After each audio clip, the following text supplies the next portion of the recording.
Guys, what's going on? Brent Abel here, webtennis.com. Take number three.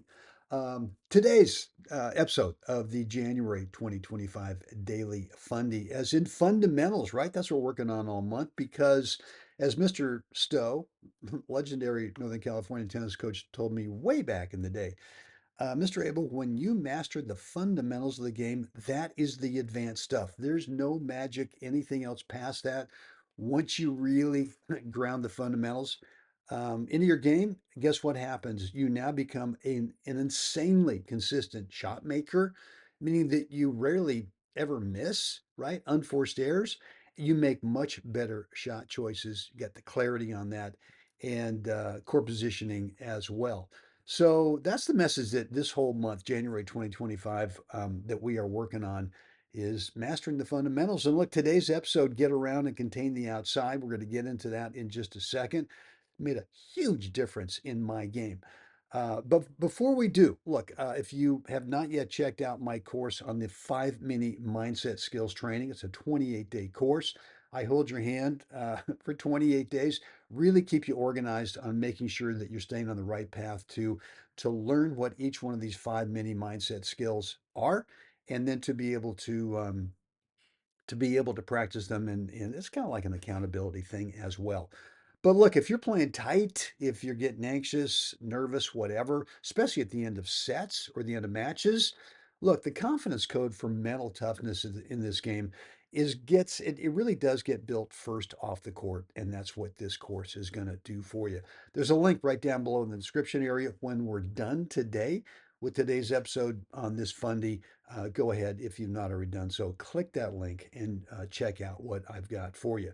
So, guys, look, get around and contain the outside. And what that means is that, for example, with my underspin backhand, or on my topspin backhand, or on my topspin forehand, or on my underspin forehand, I want to get around the outside corner, and I know the ball's round, and someone's going to say, "Oh man, well, there's no corner on the." Oh, okay, yeah, okay, you're right.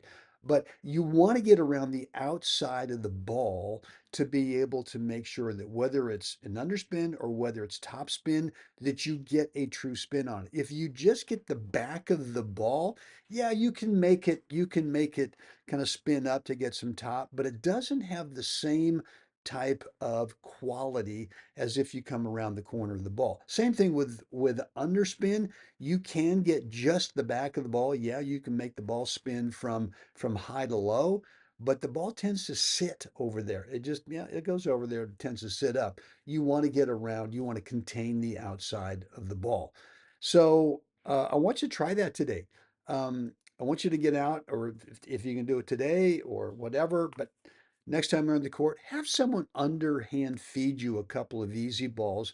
Make sure they're off to the side of the court, they're not in the middle of the court, um, and just see what it's like to get the racket head, the tip of the racket head, to come around the outside of the ball, the outside corner, as you swing either from low to high in your on your topspin, or a slightly linear, slightly high to low on your underspin, and see what that feels like. And I think what you'll feel is that you get a much truer spin, as opposed to just like I see it so often with the underspin backhand, that guys are going side to side on the back of the ball, and you're just getting like a sideways spin. You're not really getting that biting, low skidding bounce that you want.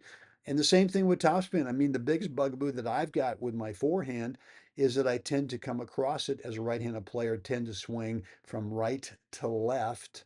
Not really a windshield wiper, not doing that, but not really getting around the outside corner as well as I can. So I want you to try that, see what it feels like, and I think that once you get the feel for it, that you realize, oh, that's important. That's an important part of the swing.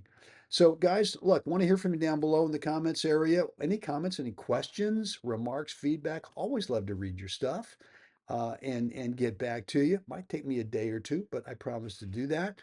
And look, again, if you've not yet picked up my course on the 5 mini mindset skills, this is important. Swing tech's important, obviously.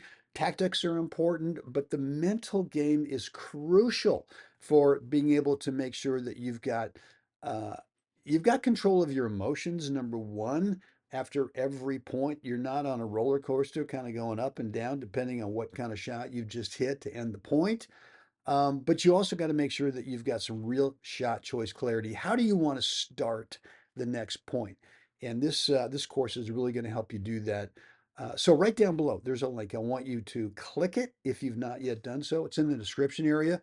Normally, this course is $197, but for this month, January 2025, you can get it at well over a 50% discount at just 77 bucks, which includes everything in there that you would pay for with 197. All the bonuses, all that good stuff is in there as well. Right down below, make sure that you click that link and go check it out. Guys, that is it for me today. Hope this has been helpful on getting around that outside corner of the ball, containing it. Um, and yeah, it is now time. We have to get out right out there. Do it. Let's get out there. Let's help someone else. Have a great day, guys. I'll see you again next time.